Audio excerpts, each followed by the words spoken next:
King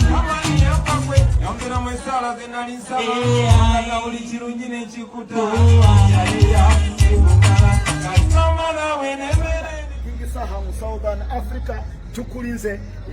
enogena naye Uganda. Era nga kigambibwa munnange omuyimbi King Saha nga bwe bamuwadde emmotoka wali ate ey'ebyafaayo okuva wali ate munnange e South Africa wali munnange naye nga sinaba kubeera nga nkuwa ate ku King Saha emboozi eyo munnange ate wali kosa ate n'obutambi ngenda munnange ate kuwa akatambi munnange ate kenkuleetedde wali ak'omukulu Bobi Wine ekibadde wali ku Swabura owomukisa introduction kibadde kirala nnyo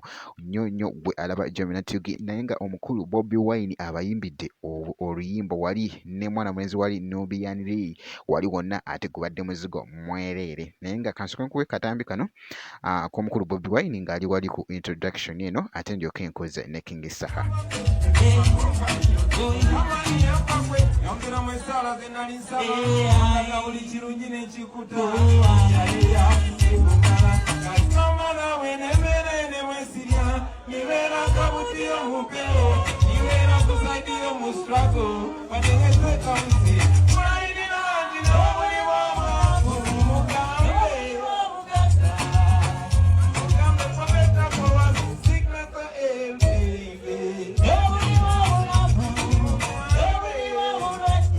Kakati munnange ng'ate nga nkozeza nkugambye nti no nkozeza wano ate ku King Saha era nga emmotoka eyo nga woogiraba ey'ebyafaayo munnange emmotoka yakula neewola erina emipiira bannange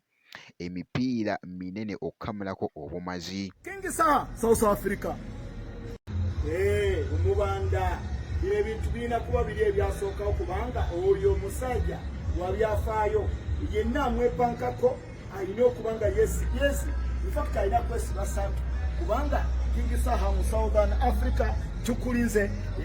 enogena naye Uganda mugabagabanya obumotoka yino omubanda ekulinze era nga woogiraba kakati nno omwami ono munnange era abadde ali mu kutottola ku mmotoka eno ey'omukulu wali ate mbu King Saha mbu agenda kukomawo nayo e Uganda naye nga gwe munnange gwe alaba Nutty munnange ate nkyanoonyereza n'okuzuuya ddala emmotoka eno ddala kituufu oba kiwaani naye nga making sure nti no osubscribinga so oleme kusubwa vidiyo eno ate gye ngenda kukola naye nga ngenda kuba nga nnoonyereza ate ekisingako kwaawo naye nga bw'olaba awo muyimbi ate King Saha era abadde ataddeyo ekyo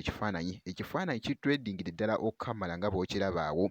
munnange wali bakirowedda abantu bakomenti nga ekifaananyi kitwedinze nnyo okkamala nnyo wali ate munnange gwe alaba Nutty era nkikuleetedde ate munnange ate okirabeko eky'omukulu ate King Saha era nga kigambibwa omuyimbi ate King Saha era nga still akyali South Africa okuba nga akwasaganya shows ate wali ez'enjawulo munnange gwe alaba Nutty ngenda kubeera nga nkuwa update yonna enaatambula ate eside eyo kakati ngenda kubeera nga ate nga nkomawo munnange ate bwe kiti ye